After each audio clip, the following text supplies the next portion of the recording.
Salam Merdeka 17 Agustus 2024. Tepat 79 tahun Indonesia mendapatkan kemerdekaannya dari para penjajah. Ya, kalau kita ingat lagu 17 Agustus tahun 45, itulah hari kemerdekaan kita. Itu ya, sangat sedih kali kita. Ya, sekaligus kita kenang jasa para pahlawan yang telah tewas ya bertempur melawan penjajah ya 79 tahun yang lalu. Inilah saatnya peran kita yang hidup saat ini untuk menghargai jasa para pahlawan kita. Kita meneruskan kemerdekaan ini dengan lebih menurut pendapat saya lebih susah ya, karena memang penjajah kita ya saat ini adalah musuh di dalam selimut sendiri, yaitu orang-orang Indonesia sendirilah yang menjadi penjajah kita ya. Jadi meskipun kita telah merdeka dari para penjajah Belanda, Jepang dan lainnya, kita belum merdeka dari penjajahan kaum sendiri ya. Padahal kita memiliki presiden, panglima TNI, Kapolri terutama, ya, Menko Polhukam, Menkumham dan lainnya. Tetapi kita justru masih diinjak hak-hak kita sebagai warga negara ya. Terutama pada kasus ini kita masih dijajah ya oleh para pengkhianat rakyat yang ada di Mabes Polri sana ya, yang masih aktif. Krisnamurti, belum lagi siapa itu Muhammad Noah Lazar ya. Mabes Polri bukan menjadi berpihak pada rakyat, tetapi menjadi musuh diametral ya. Kita berhadapan langsung dengan Mabes Polri ini ya. Bagaimana kasus rekayasa barang bukti digital, bukan hanya kasus Jessica, yang lainnya juga ya, yang seharusnya sudah menjadi tugas mereka untuk membuka barang bukti digital itu, komunikasi HP pada kasus kematian Vina Cirebon, video CCTV juga sudah menjadi tanggung jawab dia, tapi seolah-olah rakyat memohon-mohon pada mereka untuk melakukan pekerjaannya. Kan ini luar biasa ya, kebrutalan mereka ini ya. Pada kasus Jessica Kumala Wongso bahkan lebih brutal ya. Mereka menyajikan ya, merekayasa video CCTV digital, menyajikan rekayasa itu. Rekayasa itu dilakukan oleh Kepala Subdit Komputer Forensik Mabes Polri, Muhammad Noah Lazar, dengan koordinasi siapa? Tito Karnavian sebagai Kapolda Metro Jaya 2016. Di bawahnya si Tito Karnavian ada Krisnamurti, Direktur Kriminal Umum. Luar biasa penjajahan yang kita alami ini. Mereka tidak ya merenungi nilai-nilai luhur para pahlawan kita yang berani bahkan menyumbangkan, merelakan jiwa dan raganya untuk republik ini. Ini malah jenderal-jenderal ini pengkhianat rakyat ya.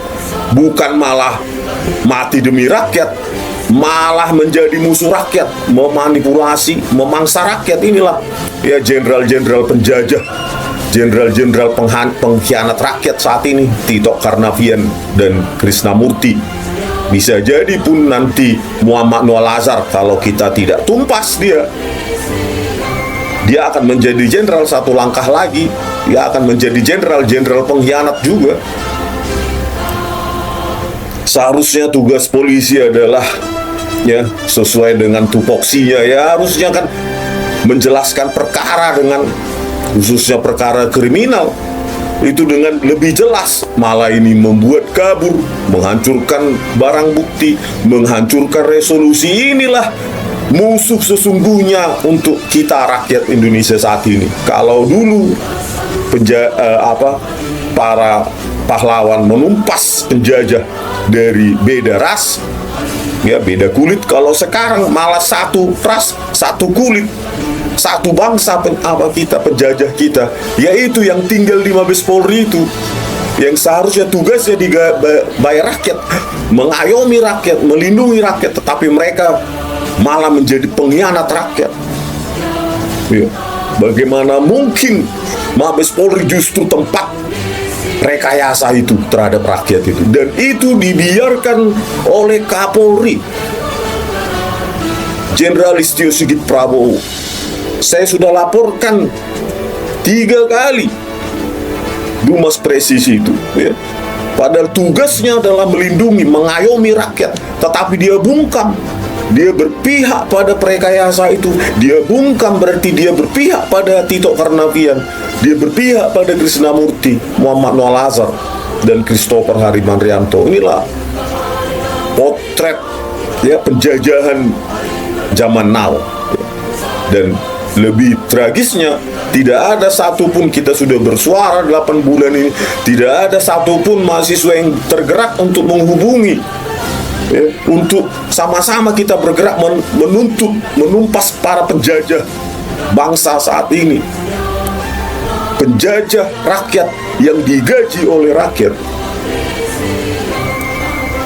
Sangat tragis, ya, nasib kita. Kalau dulu para pahlawan boro-boro digaji rakyat, dia sumbangkan pikiran, tenaga, jiwa, dan raga untuk menumpas kemerdekaan dari Sabang sampai Merauke. Kalau sekarang justru jenderal digaji rakyat, justru memusuhi, mengkhianati rakyat. Tito Karnavian, Krisnamurti, bahkan ini Listio Sigit Prabowo, Anda diam berarti Anda berpihak. 3 kali saya laporkan, bahkan di podcast diskursus saya sebutkan nama mereka berempat itu: Tito Karnavian, Krisnamurti, Muhammad Noah Lazar, Christopher. Coba kalau saya salah, tuntut saya, Jenderal Listio Sigit Prabowo, ya. Anda berdiam pada tugas Anda mengayomi rakyat, tugas Anda dibayar oleh rakyat, ya. Tidak ada levelmu sebagai pahlawan bangsa, tidak ada, ya. Justru Anda melindungi mereka, mendiamkan ini, seolah-olah rakyat akan bungkam, ya. Kau bukan level pahlawan bangsa, no. Kau cuma makan gaji dari rakyat untuk jenderalmu itu, untuk fasilitasmu itu. Tidak ada levelmu sebagai pahlawan bangsa yang merelakan hidupnya untuk rakyat, ya. Makanya kau jenderal sampah, pengecut, ya. Harusnya begitu saya laporkan, tumpas langsung mereka, karena mereka mengkhianati tugasnya untuk mengayomi rakyat. Tito Karnavian, Krisnamurti, dan Muhammad Noah Lazar, malah kau jadi jenderal pengecut, ya. Parah sekali, ya. Nilai-nilai kebangsaan, nilai-nilai pengorbanan pahlawan kita tidak ada di dalam dirimu, Listio Sigit Prabowo. 3 kali saya laporkan, diam semua institusimu itu. Luar biasa kau, bah, ya. Mundur aja lah kau. Tidak ada gunanya kau jadi Kapolri. Pengecut, ya, berpihak pada perekayasa. Itu namanya sama seperti penjajah, ya. Penjajahan terhadap rakyat. Kebrutalan Krisnamurti dan Tito Karnavian, ya, merusak barang bukti digital untuk prestasi rekayasa mereka. Ini kan luar biasa ini, Kapolri. Kok bisa Anda diamkan ini, ya? Anda tinggal 2 bulan lagi jabatanmu. Renungilah itu 17 Agustus ini. Jangan cuma upacara, ya, Kapolri. Ya, bayangkanlah kau sebagai Kapolri justru melindungi para perekayasa itu, ya. Jauh sekali nilai-nilai luhur dari para pahlawan bangsa itu pada dirimu. Kau cuma jadi Kapolri, menikmati gaji rakyat, pajak rakyat dengan fasilitasmu. Do nothing terhadap rakyat. Entah apa pekerjaanmu. Melakukan upacara kemerdekaan, tetapi tidak ada kau renungi nilai-nilai luhur para pahlawan, ya. Yang terutama para pahlawan yang tanpa nama itu, yang tewas tanpa nama, tanpa tanda jasa. Kau tak ada jasamu, malah digaji rakyat, malah menjadi musuh rakyat. Bayangkan, luar biasa penjajahan kita ini, ya, dilakukan oleh bangsa sendiri yang berseragam polisi, justru jadi pengkhianat, ya, bukan pengayom pelindung rakyat. 37 bukti ilmiah saya sudah kirimkan ke Dumas Presisi. Apa gunanya Dumas Presisimu itu yang kau luncurkan 2021? Cuma penghabisan pajak rakyat itu. Luar biasa kau. Makanya rakyat, ayo mahasiswa, desak ini Kapolri ya, untuk mundur, karena tidak ada apanya ini prestasinya ini, dan dia pun tak apa prestasinya sehingga dia diangkat jadi Kapolri ya. Apa prestasinya dia menjadi Kapolri? Saya juga bertanya kepada Presiden Jokowi, apakah karena kedekatan saja tanpa prestasi jadi Kapolri sudah hampir 4 tahun lebih ini kan? Ya wajar kalau tanpa prestasi jadi Kapolri ya tidak bisa apa-apa gitu. Kita laporkan pun justru diam bungkam kan berarti kan berpihak pada prekayasa itu. Luar biasa ini ya. 17 Agustus tidak kau renungi ya, nilai-nilai luhur para bangsa, para pahlawan bangsa ya, yang dari rakyat itu tanpa tanda jasa, tanpa digaji rakyat, rela mati.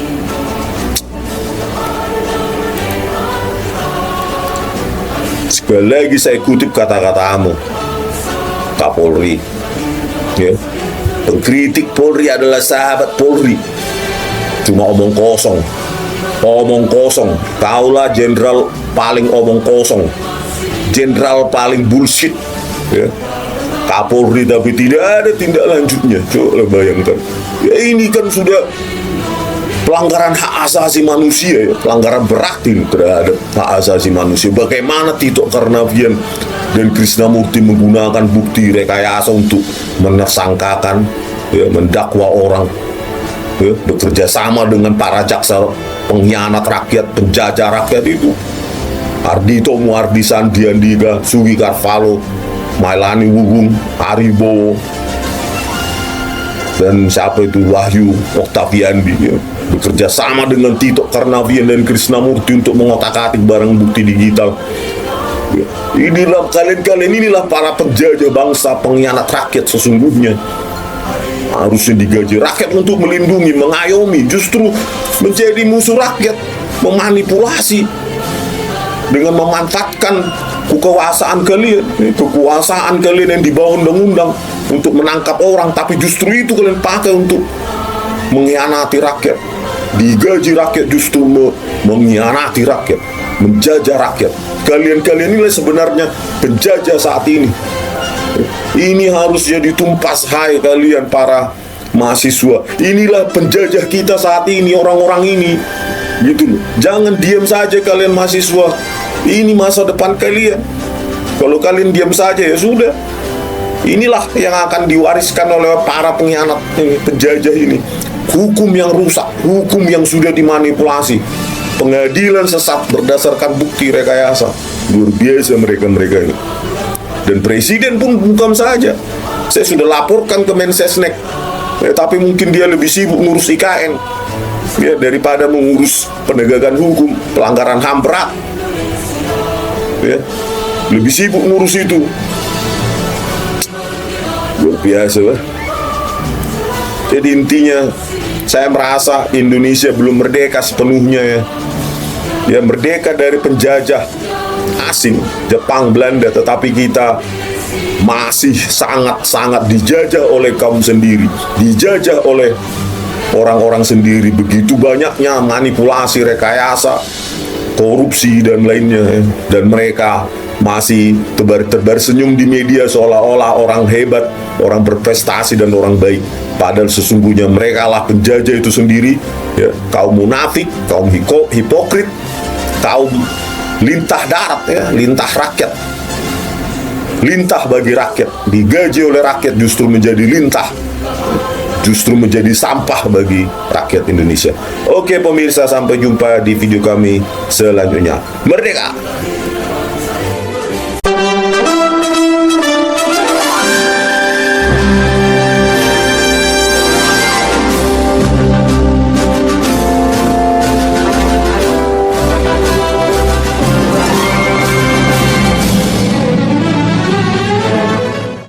Merdeka!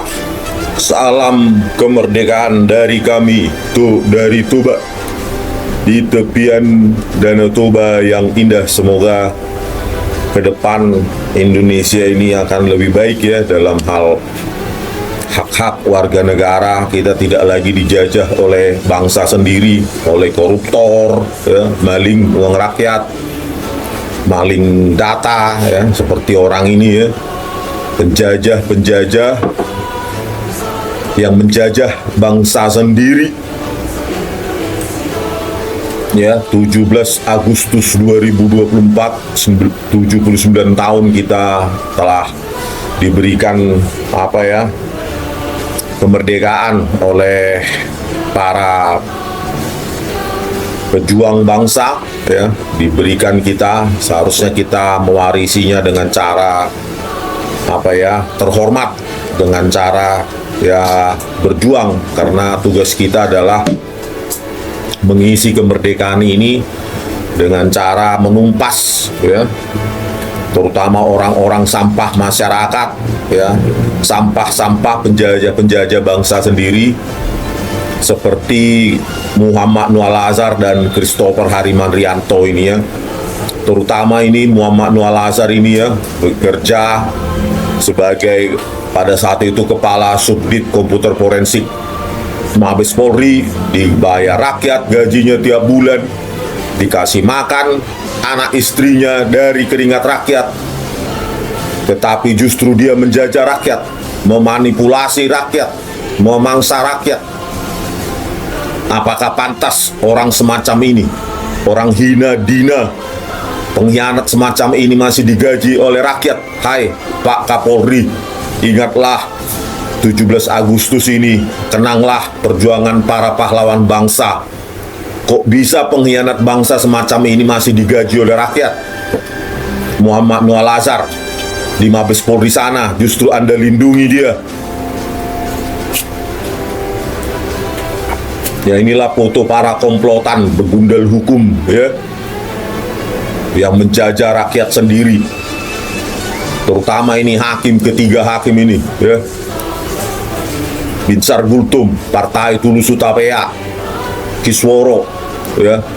Apakah sedemikian bodohnya mereka percaya dengan video yang sudah kabur itu, ya, beraba-raba. Apalagi Binsar Gultum ini sangat manipulatif ini di persidangan ini, selalu menggiring pertanyaan saksi, ya. Sangat senang ini Jessica terdakwa, padahal buktinya pun bukti sudah dikabur-kaburkan seperti itu. Anak kecil pun paham itu sudah direkayasa harusnya, ya. Tetapi inilah sarjana hukum, magister hukum, doktor, masih percaya dengan bukti yang sudah kabur semacam itu, ya. Membedakan apapun objek di meja 54 pun sudah tidak paham dia, tidak bisa. Tapi tetap saja dia bersikeras. Inilah begundal hukum, dibayar oleh negara sampai mati, pensiun, tetapi justru, ya, memanfaatkan kekuasaannya untuk semena-mena, seolah-olah dia wakil Tuhan. Saya tidak percaya mereka wakil Tuhan. Wakil Tuhan harusnya tidak bego, ya, tidak bodoh, gampang dimanipulasi. Itu pun, ya, kalau dia tidak berkomplot dengan Tito Karnavian. Inilah dalang rekayasa sesungguhnya. Ya, inilah dalang rekayasa sesungguhnya ini, si Tito Karnavian ini, ya, menersangkakan, tanda tangannya dia ini, ya, tanda tangannya ini juga Krisnamurti ini, Kapolda Metro Jaya, Direktur Kriminal Umumnya Krisnamurti, dengan bukti rekayasa. Dan sampai saat ini mereka berdua ini masih makan dari keringat rakyat, digaji oleh rakyat, para pengkhianat penjajah rakyat ini. Luar biasa negara ini, ya. Manusia kedua, manusia jenderal sampah ini masih dibayar oleh rakyat. Bayangkan, menginjak-injak hukum, memanipulasi bukti digital. Aduh, parah. Inilah eksekutornya si manusia sampah ini, ya, Christopher Harimanrianto, ya. Usia masih sangat muda, lahir tahun 88, ya. Pada saat itu usia berapa itu? Masih ke 2016, masih 28 tahun. Ya, kelihayannya menipu di persidangan sudah luar biasa, ya. Ini manusia sampah ini, lulusan dari Monash University, dimanfaatkan ilmunya untuk menginjak-injak hukum di Indonesia ini. Ini juga ini lulusan S1 Unsri Teknik Mesin, Universitas Sriwijaya ya.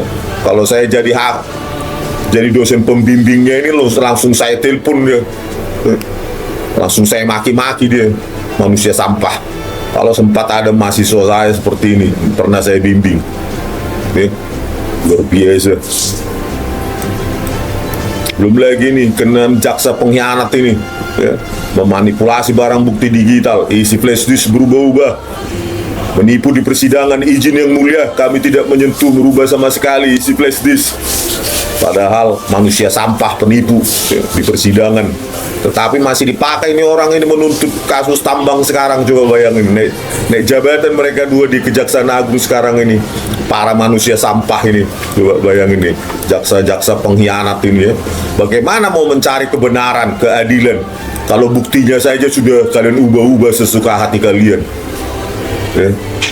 Kalau kalian tidak berkomplot ya harusnya kalian tolak itu jaksa flash disk yang berubah-ubah isinya itu dari Krisnamurti dan Muhammad Noah Al-Azhar, Christopher dan si Tito Karnavian itu. Bagaimana kalian mau menuntut, mencari kebenaran, mencari keadilan kalau buktinya saja bukti rekayasa? Kemana kalian sekarang? Tunggu saja waktunya ya. Kita tunggu lewat 17 Agustus ini, ada pertimbangan kunci katanya ya.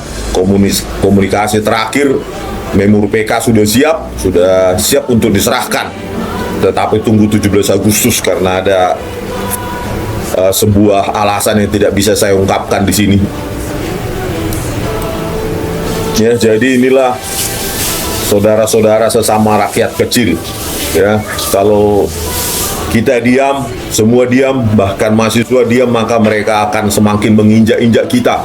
Orang ini akan semakin bebas ini ya, menjual penipuannya ke setiap institusi yang butuh ya. Ini manusia ini sering ini webinar ini, tapi sekarang setelah kita kuliti sudah bersembunyi dia di kolong bot itu, tikus. Nggak berani lagi dia muncul online, tidak ada lagi video YouTube-nya, webinar segala macam, atau podcast. Sudah manusia sampah ini ya. Ini kedua ini nih. Dan ini juga masuk apa ini di jurnalnya Imade Agus Gelgel, editor atau apa ini di Bali sana, di Udayana ini, manusia penipu ini, picik ini ya. Ada jurnalnya Imade Agus Gelgel, inilah salah satu penipu, inilah salah satu editornya. Kacau republik ini, Pak.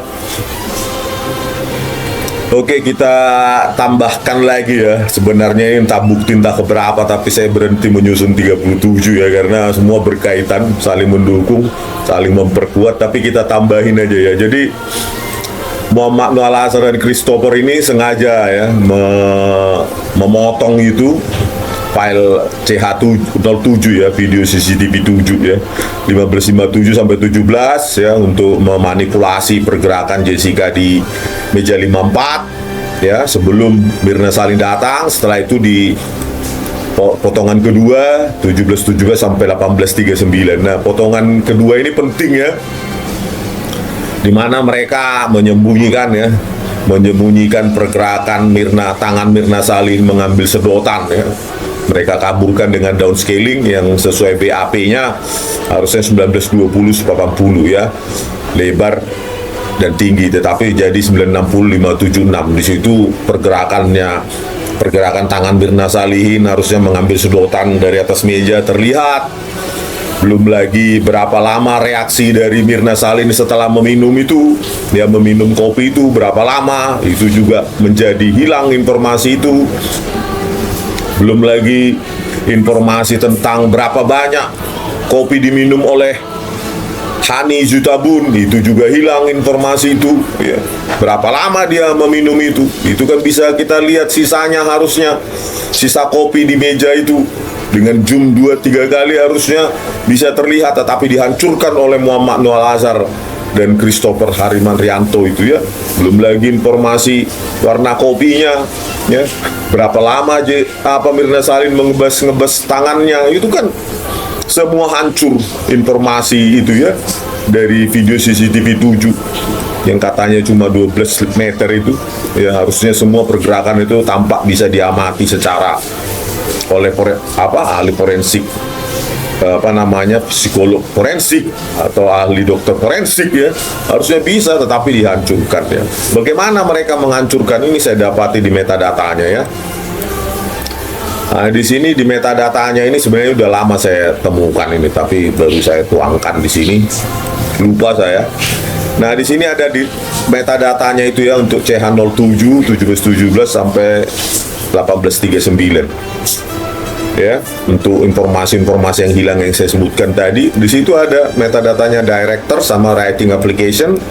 Terus di sini juga di bawah juga ada writing library, e-write shop. Jadi inilah dipakai dia untuk melakukan transcoding, mengubah format itu ya, menurunkan resolusi ya dengan mengubah formatnya ya. Ini harusnya dasarnya MP4 dia buat menjadi AVI ya, audio video interleave ya. Jadi video kontainer untuk video ekstensinya adalah AVI, harusnya MP4 ya.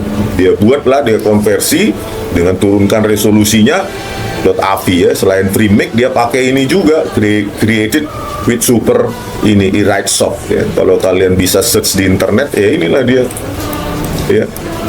Ya, inilah video konverternya dia konversi, dia turunkan resolusi, dia ya, dari MP4 menjadi AVI. Makanya di dalam persidangan saya bilang ada kompresi 2 kali ya, dari MP4 keluaran dari defaultnya dari H264 itu ya, dari DVR-nya ya. Coba kita lihat ini DVR-nya, DVR yang dia gunakan.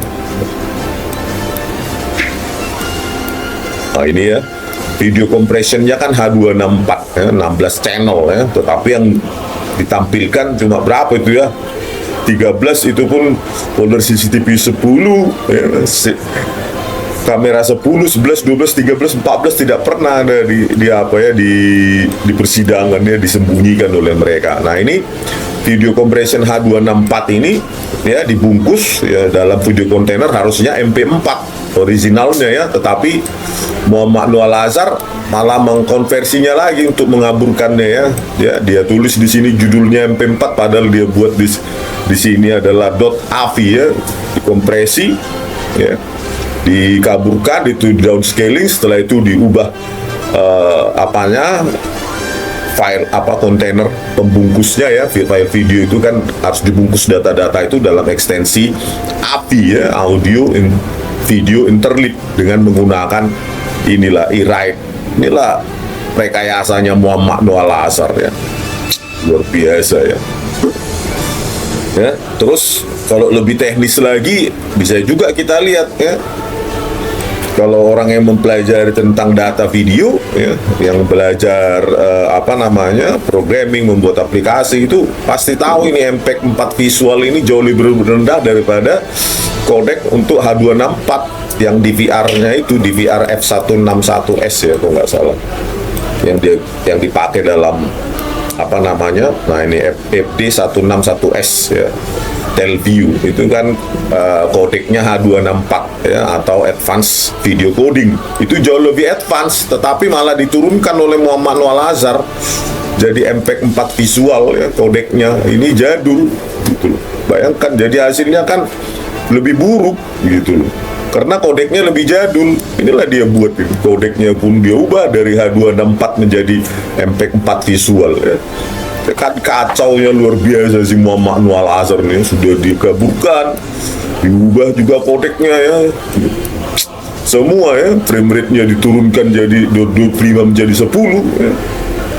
Padahal defaultnya dari si DVR-nya itu ya, kalau nggak 25 ya 30 ya, PAL ya, phase alternating line sama NTSC 30 ya.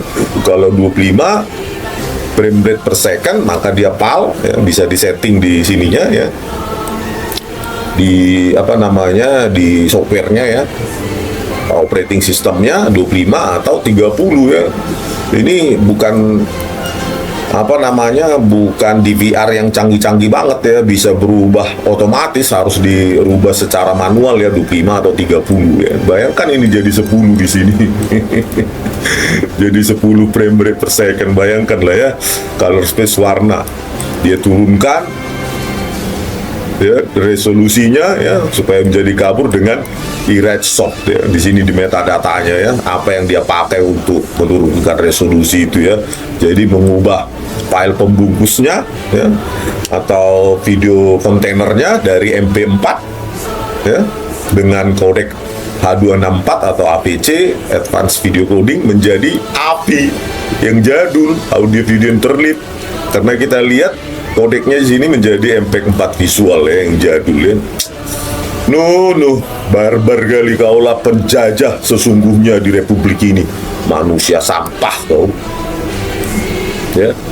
Selanjutnya erase soft tadi itu ya, untuk mengabur-ngaburkan itu software yang dia pakai itu ya, ada jejak metadatanya juga di kamera 9 1535 sampai 1659. Inilah software yang dia pakai ya, erase soft. Ini direktornya, writing library-nya juga ada ya, frame metadatanya erase soft. Nah inilah dia pakai, padahal di sini Jessica 1620 berapa itu, 1624 atau berapa itu ya, 1620-an dituduh menggaruk-garuk paha dan lengannya. Bayangkanlah sudah dikaburkan dengan erase soft ini ya.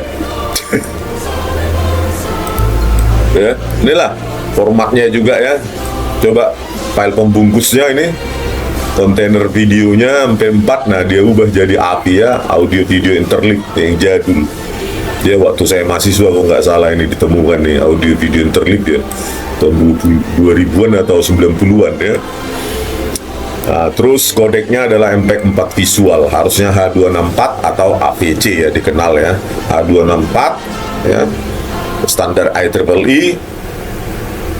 Nah, kodeknya H24, H264 atau Advanced Video Coding, tapi dia konversi menjadi MP4 visual yang lebih jadul, yang menghasilkan ketajaman lebih buruk juga ya. Sudah dia turunkan resolusi ya, spasial ya, dari 1920-80 menjadi 960-576, dari 2 jutaan piksel menjadi setengah jutaan piksel. Kodeknya juga dibuat jadi lebih jadul ya, MP4 visual. Hasilnya ya kabur, tambah kabur ya. Ya itu untuk file CH09. Di 3 juga gitu ya.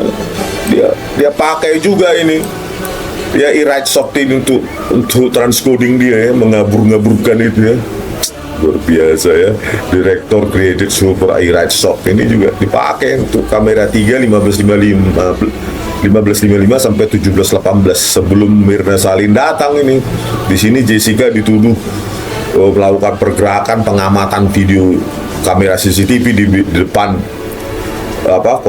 itu koktail bar itu, seolah-olah mengamati didistorsikan kepalanya itu ya. Aduh, Muhammad Nu sampah kali lah gobah. Terus untuk kamera 1 juga di sini juga ya, CH01 juga ya, MP4 tapi dikompresi 2 kali ya, di transcoding MP4 ke AVI pakai erase soft. Luar biasa ya. Aduh, di sini dibuat keabuan juga ya. Padahal di sini ruang warna, tetapi apa yang ditampilkan ini ruang warnanya UV. Tapi kalau di persidangan ditampilkan justru ditambah lagi kerusakan itu menjadi keabuan ya. Di sini terlihat harusnya kopi yang dilintasi oleh si Agus Riono pada saat menyajikan itu malah dibuat keabuan, dirusak informasi warna itu.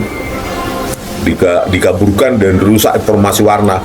Dan di sini juga pada saat Mirna Salin keluar ya dengan kursi roda, ini terlihat juga melintas di sini, tapi informasi itu juga hilang ya, informasi warna. Dan semua gestur Mirna Salin juga hancur dibuat oleh Muhammad Nuh Al-Azhar ya. Nah inilah saya ingatkan kembali ya, poin 27 dari Muhammad Nuh Al-Azhar inilah ya.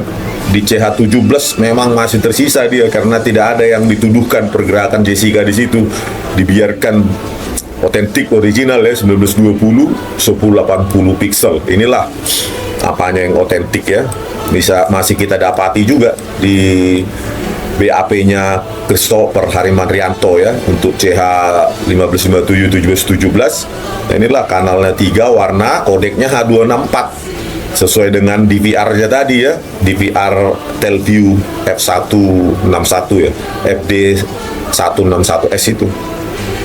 Frame rate-nya 25, berarti PAL ya. phase alternating line ya. Nah inilah ya, width height pixel 1920-1080.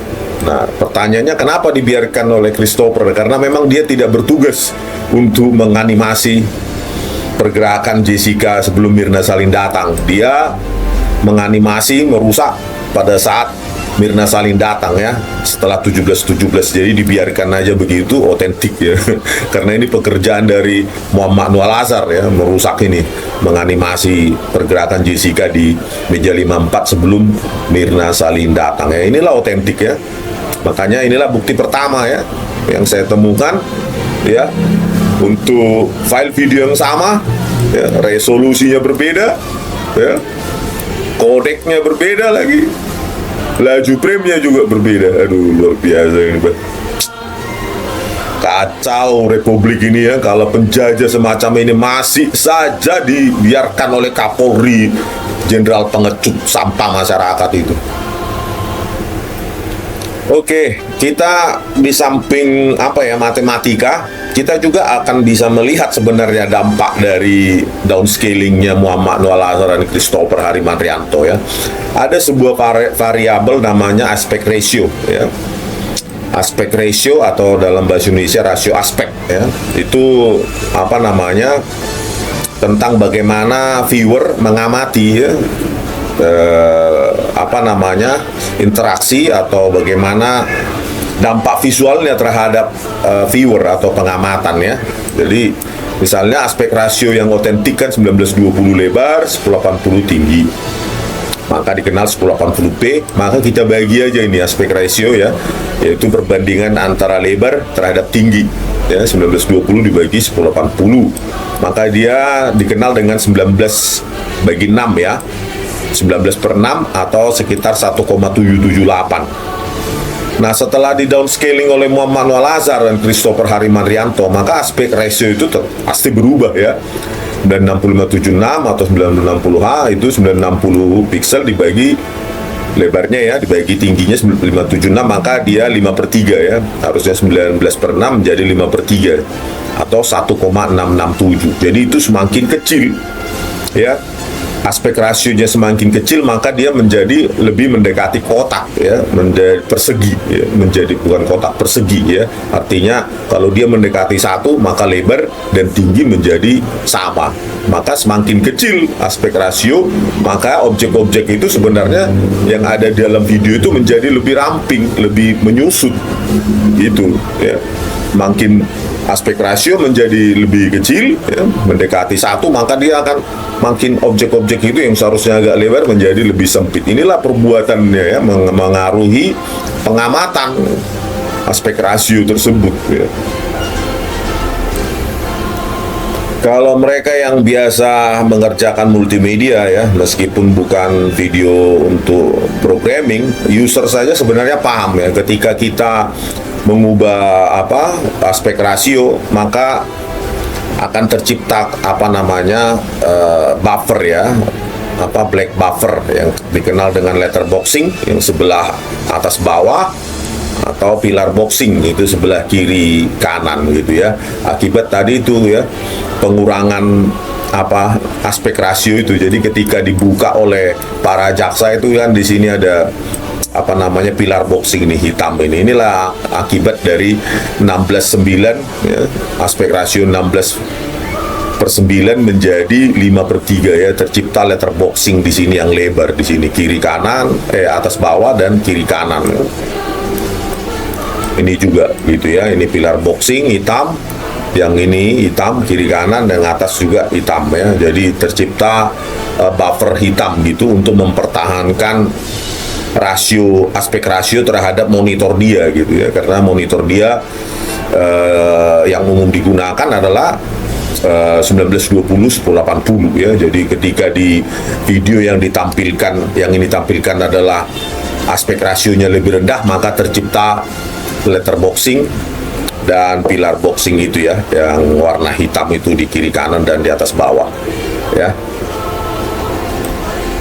Oke, tadi saya jelaskan ya, kalau aspek rasionya semakin kecil ya, mendekati 1, atau bahkan lebih kecil dari 1 ya, atau anggap aja mendekati 1, maka dia akan menjadi persegi ya. Harusnya 1920/80 itu lebarnya lebih lebar ya daripada tingginya. Tetapi apa yang kita amati pada ketika Muhammad Noah Al-Azhar membukanya ya, cobalah lihat ini kamera 7 ya, kamera 7 1557 ini ketika dia membuka ini kan aspek rasionya terlihat ini mendekati persegi ya, akibat dari downscaling tadi dia itu ya, dari satu harusnya 1920/1080 itu 19/6 atau 1,778 menjadi 960/576 ya, 960 dibagi 576 menjadi 1,67 ya.